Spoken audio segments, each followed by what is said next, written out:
تبدأ الحلقة الثامنة بجلوس أبو إبراهيم وأم إبراهيم وسالفتهم عن زواجه من أم متعب، وتقول له: لو تزوجت علي كأنك قدمت الموت لي.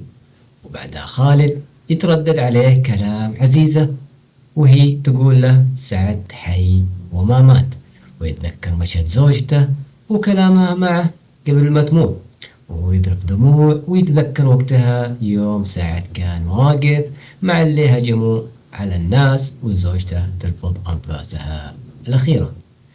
وبعدها عزيزة تطلع من بيت أم سعد وهو واقف وغرقان في دموعه، وتقول له: وش فيك؟ غير الموضوع وقال لها: ليش تأخرتي؟ وقالت أم سعد: جلس معها شوي وبعدها مشى وهي معه. وبعدها عيالهم متعب يسألون أمهم: وش راح نسوي؟ قال متعب: والله ما خليهم. طبعا هذا بعد ما تهاوش أول. قالت له: ما عليك منهم، انشغل برزقك. وتقول له: نفتح الدكان ونشوف شي نبيعه. وقالت له: أنا بطبخ والبنات يبيعون. قال لها متعب: أبشري يمه. وبعدها عزيزة مسوية نفسها نايمة، ولكن شافها خالد وقال لها: وش فيك ما نمتي؟ قالت: مدري، أشوفك تفكر كثير. قال لها: نامي وما فيني شي. طبعا وبعدها في اليوم الثاني عزيزة تسأل أم خالد عن زوجته وكيف كانت علاقتها مع خالد، وهل كان يحبها. إلا على دخلت خالد قال لها: وإنتي وش دخلك ولا تسألي عن شي انتهى. ويقول لأمه: ما بيها تسأل عن أي شيء عن فاطمة، وأنت لا سألت لا تجاوبيها بشيء. وتلاقي محفظة خالد على الأرض عزيزة وتفتحها وتلاقي صورة زوجته فاطمة. إلا على دخلة خالد ويقول لها: ويش تسوين؟ قالت: ولا شيء، بس لقيت المحفظة في الأرض وأعطته. وتخاصم طبعا معها ومنعها من أنها تطلع برا البيت. وبعدها عواطف وأم سعد يجون لبيت عزيزة ويجيبون طاري سعد، وخالد جالس خلف الجدار ويتسمع على كلامهم. وقالت لها: أنا صح قلت لك سعد حي عشان ما ترمين نفسك من فوق السطح. وبعدها يدخل عزام صديق خالد عليه ويقول له: خالد قول لي وش أسوي مع عزيزة كأني ظلمتها. قال له: خليك ودود معها وقول لها كلام طيب. وبعدها يطلع معه وكتب وروايات جابها وأعطى عزيزة. قال لها: أبيك توسعين صدرك لأن شفتك تحب الروايات. وجلس يتأسف منها ويقول لها: معليش إني كنت قاسي عليك الفترة اللي راحت، وأبي أعوضك، وأنا ماني ضدك ولا أبيك تحسي بشي. أنا رجلك وأمانك وزوجك وصديقك. وبعدها أم متعب وعيالها يفتحون المحل وينظفوه ويقومون بتجهيزه عشان راح يبدوا بالبيع فيه. وبعدها عضوة تدخل على ضاي وهو مع فلوس وجالس يعدها، وتسأله: من وين لك هذه؟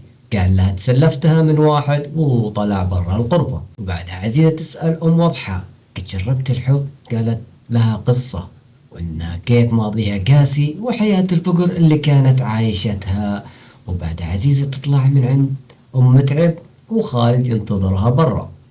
عزيزة تاخذ فساتين وقت جمعة حريم الحارة وتعرضها عليهم وتمدح حالهم، بينما أبو إبراهيم جالس في المسجد ويستمع لخطبة الإمام وتأثر بسماع كلمات الخطبة.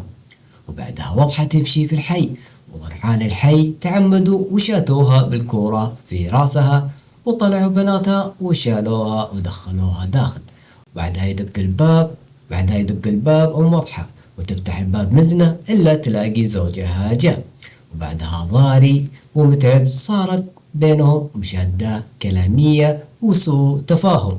ووقفته أمه وأعطت ضاري كف وصرخت في وجهه. وبعدها خالد يدخل غرفته ويشم ريحة في السرير، ريحة عطر، ويسأل عزيزة: أنتي عطرتيه؟ قالت: إيه. وبعدها نام. وأبو إبراهيم وأم إبراهيم جالسين يسولفون، وعواطف تقول لأبوها: العيال طقوا أم متعب في راسها بالكورة وعصب ويبي يعرف من طقها بالكورة وما علموه.